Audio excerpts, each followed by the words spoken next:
Welcome to Boneco Tarot. I'm here with your December 2020 general astro forecast as well as tarot.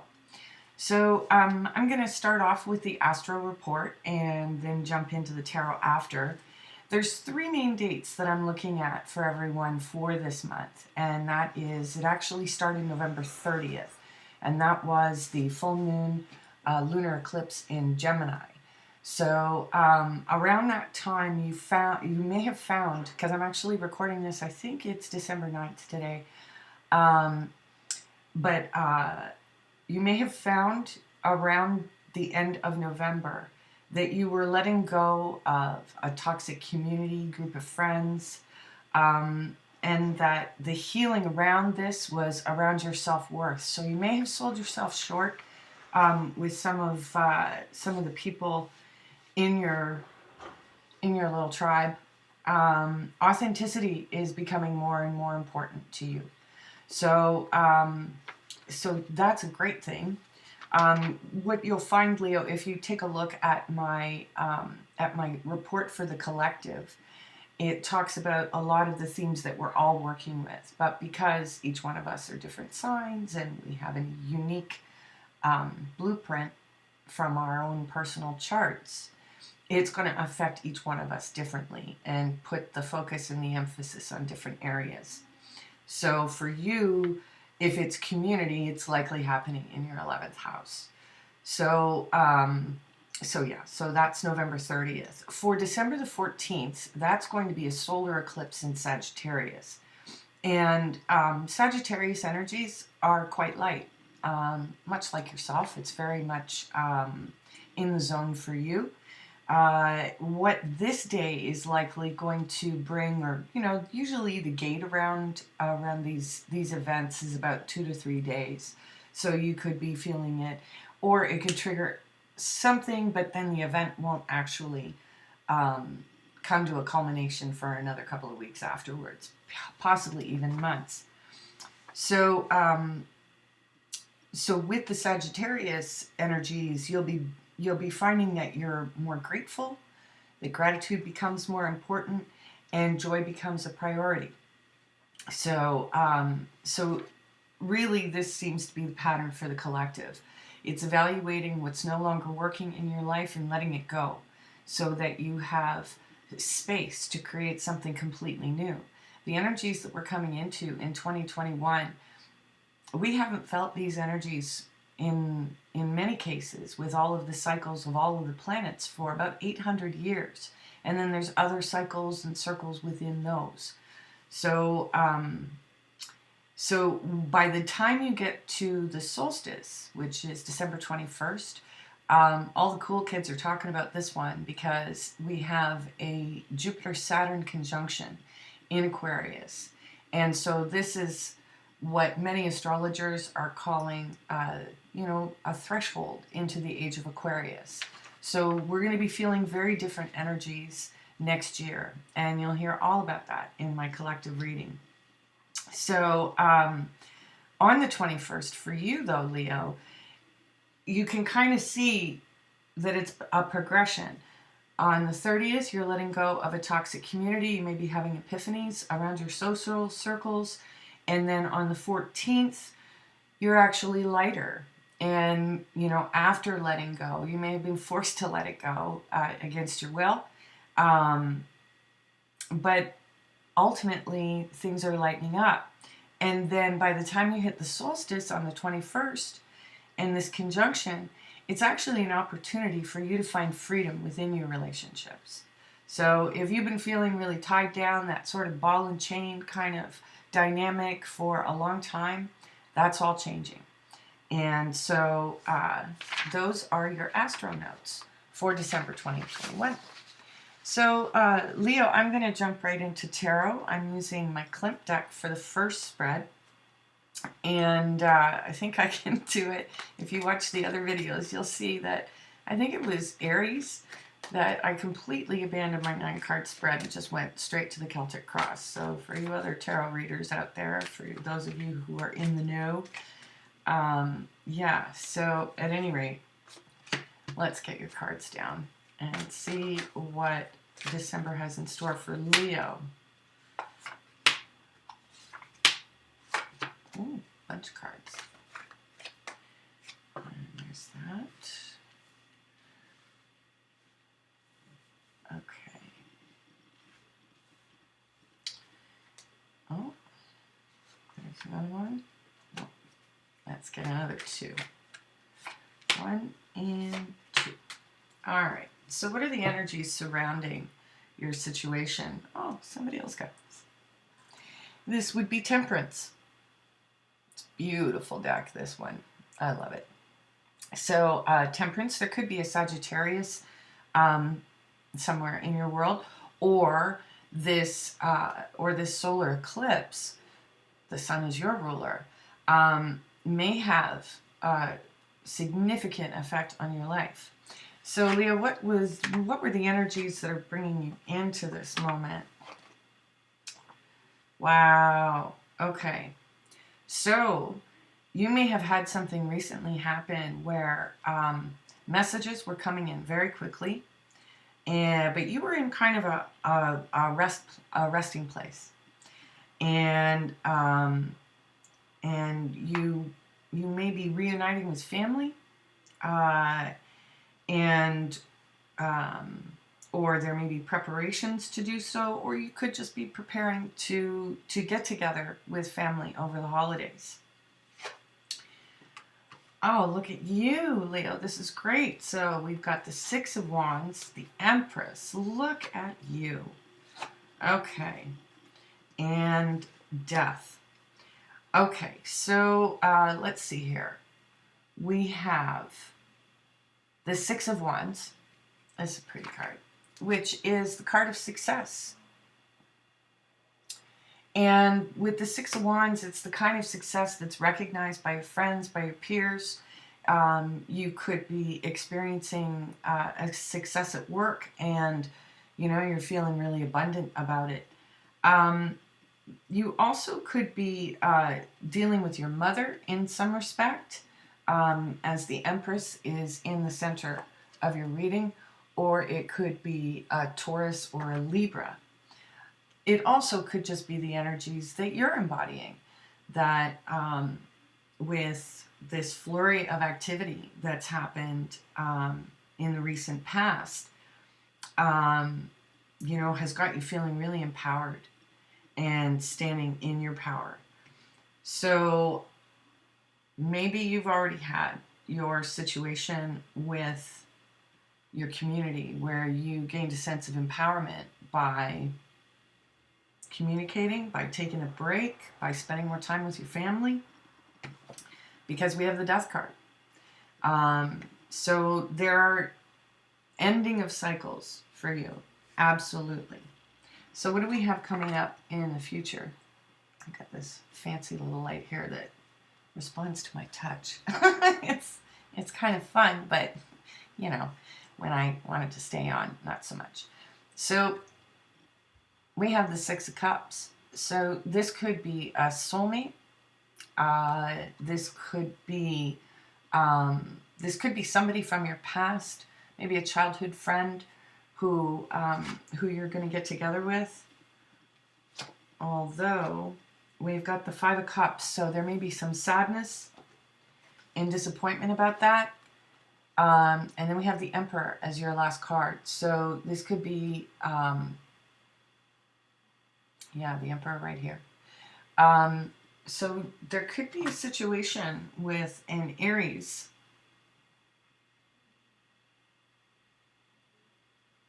who you feel really connected to. There's some sadness here. We go from the 6 to the 5 of Cups. So maybe it's a loss of a friend, that in letting something go, that you've lost someone. Maybe you've lost an Aries friend, and it's making you feel a little bit sad. So I'm going to just clarify with one card for the YouTube version. The extended version will be available at my Patreon site, and I have a link down below. where you can follow that and get a subscription that gives you access to all extended readings, so you can cross-watch as well in the extendeds. But for now, I'm just going to clarify each row to give a little bit of advice as to how you might want to approach your current situation. Okay, yeah, this, if you've had to let somebody go, this has been a really, really tough thing for you. Yeah, it does kind of look like you've let someone go.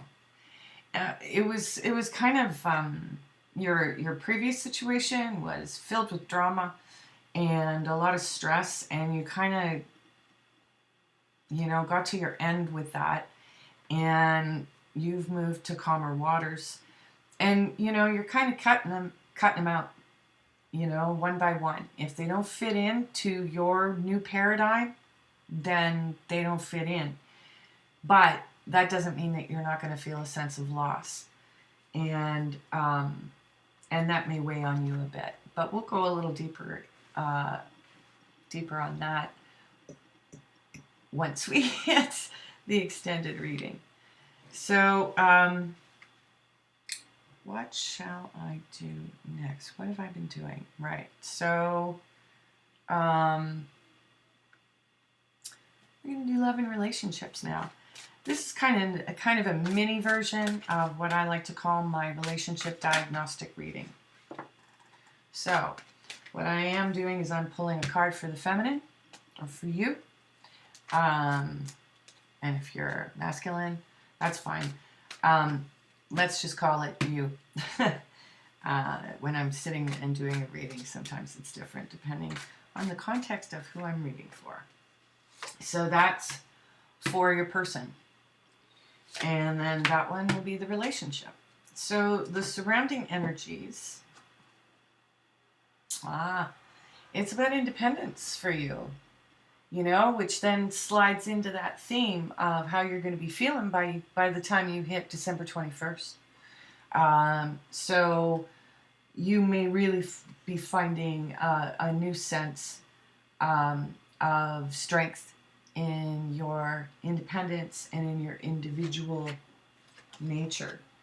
So for you, the problem is jealousy. So, this could be part of the toxic patterns that are part of the outgoing crowd. And you're just kind of, taking a rest from it. For your partner, sensuality. So, this is definitely someone who appreciates the more intimate times with you. And the relationship, state of the relationship, it's looking good, Leo. It's looking really, really good. You may have traded one situation for something much better. And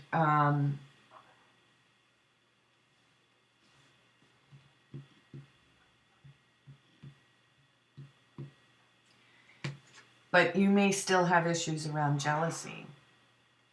And, I think that once you start feeling your independence again, then you'll be able to process the pain of previous situations and cope with the loss and find your truth in it. So, your relationships are where you learn the most. So, be grateful for what you've lost, and whatever lesson it taught you in attachment or in your own toxic patterns, which are embedded into you for, practically into your DNA from many generations who came before you. So it's really important for you to be kind to yourself right now. As everyone has to do self-care. I mean, the state of the world is one thing, but the kind of changes that it's causing in our lives is completely another thing entirely. So, do I want to clarify that? I think I'm gonna. One little clarifier. Let's see what happens. So what's the advice? Although I don't think you're going to need it. I think that whatever new thing is coming in, this person is going to respond to you the same way that you offer yourself in relationships, or better. Yeah, this is a whole new thing. You know, this could be a new life partner for you. You know, that's ticking all the boxes. So if you're feeling jealous because you're afraid of loss, like what you've just experienced, try to do what you can to the way that you look at the situation to see it in a different way. That's one of the things that I like to emphasize when I'm doing readings with people, is that it's important to play with perspective, because then we can take our own sort of auto responses and put them in a completely different place, as opposed to leaving them in some sort of absolute dogma of what we think it might mean, you know? So I am also doing, I'm covering everything for this month. Ooh, there we go. So we've done your general, we've taken a little peek into your love life, and now we're going to take a look at your career and finance.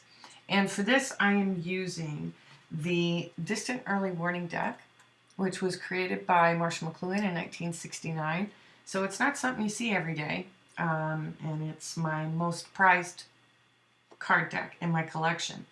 Marshall McLuhan wrote these funky little quotes and so on each one of the cards.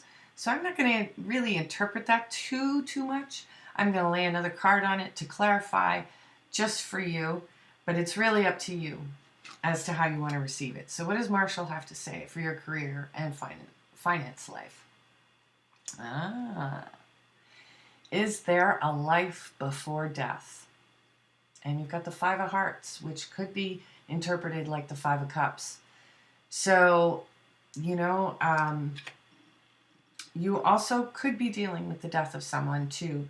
I've been noticing in my own life and the friends that I have and the people that I read for, that there are many people who are passing right now. And, you know, this is a very difficult time for most of us. So it's again, I'm looking at this and I'm saying this is a reminder to live before you die and treat every moment as precious. So let's see here what we have. Oh, look at this. See? Yeah, is there life before death? You know, maybe allowing this part of your life to die is going to bring new life. So, so that's always a good thing. So, now what am I? Oh, right. Okay. So I'm going to pull this last oracle card from the Oracle of E, a nice fun little deck. And then that'll be it for the YouTube portion of this reading. And then I'll be going with the extended over at Patreon, going a little deeper into each one of these spreads. And plus I'm also going to use the Lenormand card deck to get a long-term outlook from December's perspective for you. Okay, so the Oracle of E says to you, musing right along. So I think you know where you want to get to, but like the rest of us, we're all grieving a life that that we haven't really felt for at least 7-8 months. So Leo, I hope you found this helpful. If you would like a private reading, just find me over at Facebook as Boneco Tarot and send me a message there, and I'd be happy to set up an appointment. And I'm going to take these cards and continue at the extended, link down below. If you found this reading resonated with you, please share, like, and subscribe. And thanks again for your support. Have a great day, Leo.